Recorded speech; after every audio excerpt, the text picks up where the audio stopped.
Hey guys, Brian here. Welcome back to the little bit bigger shop. I got the concrete poured. I'm going to show you around.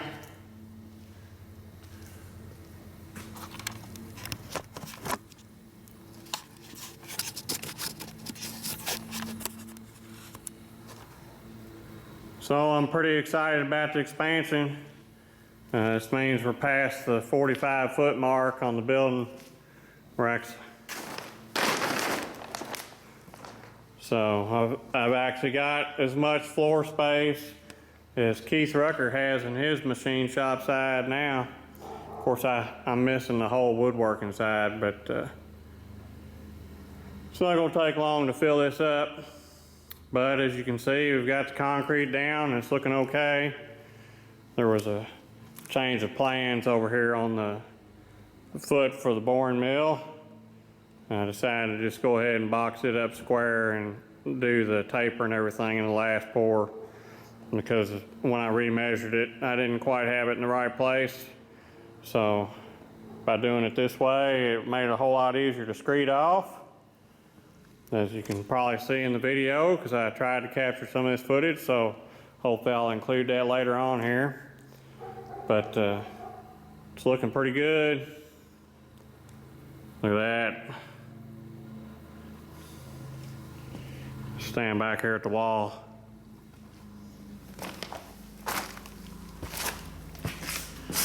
So it's a little bit more like a shop. I wish it was as big in reality as it looks on this camera.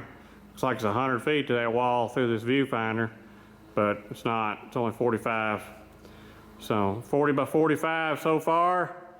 We got 15 to go. So I get this broke out, finish up all my lines, getting them run, getting my manifolds for the water plumbed in. You see, I pressure test when I'm doing my pours, keep pressure on it so I know if I damage a line in the process and I can fix it. So, but we're still showing pressure on all the gauges right there after a day,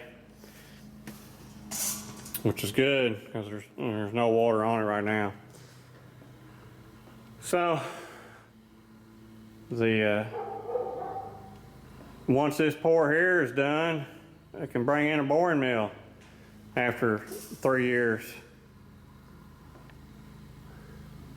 Still a lot of work for one guy in 3 years on 1 day a week. You know, if that'd be different if I had this as my only job to do, but that's not the case. You can see how deep the boring mill pit is there by how tall the form is.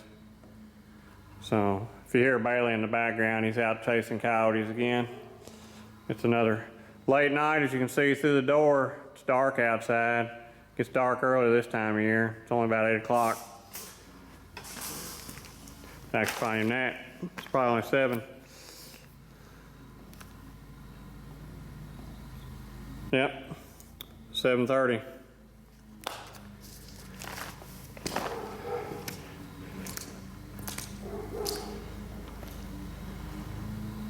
But the little old troweling machine, it's done a pretty good job. I got a nice slick surface that I think will be good. I still haven't decided exactly what I'm gonna do for floor treatments. If I'm gonna go epoxy or polyurethane or what, I just don't know. I still need to try the wood glue out and see how chemically resistant it is. Probably not from what other people have said, but then other people said they've had good luck with it. So there's just no way to tell until you try it. So I'm gonna try to get this tarp back over to keep the moisture in it and let it be curing out. I do a minimum of a 7-day cure on this concrete, keeping it wet. And the plastic really helps while I'm gone during the day to help keep it wet. It's still nice and moist when I come down here to rewater it. I like to try and keep the surface all wet. It's putting off pretty good heat right now. I checked it earlier, it's about 60 outside and it's probably 75 in here. Even though there's no insulation, it's still, the mass in here puts off that much heat. So I think the radiant heat's gonna work really good. It's not gonna take a whole lot to heat this thing, especially once it gets insulation in it. So I'm gonna put in this clip of the pour, what I managed to capture of it, and hope you all enjoy. So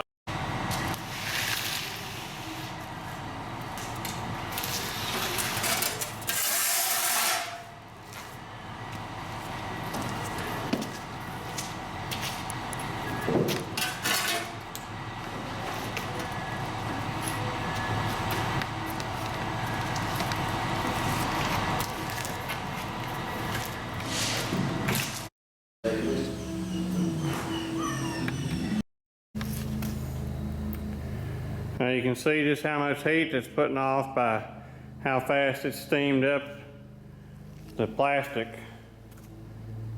Yes, it's throwing the heat and throwing the water pretty quick. So without the plastic on there, it'd really dry out. But this will help to keep it, make it cure out, make it about 50% stronger than it would be if it was just left dry. So it's nice to finally be getting some space in here. The 80,000 pound concrete trucks drove right in here on this concrete, didn't cause any problems. You can see the big floater rubber tire tracks there. Well, shop foreman, what do you think? Is it good to have some more space? Wag your tail.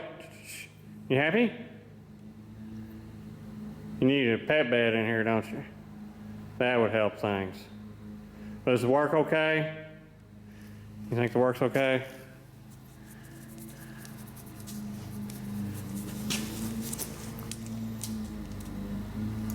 Just don't know, do you?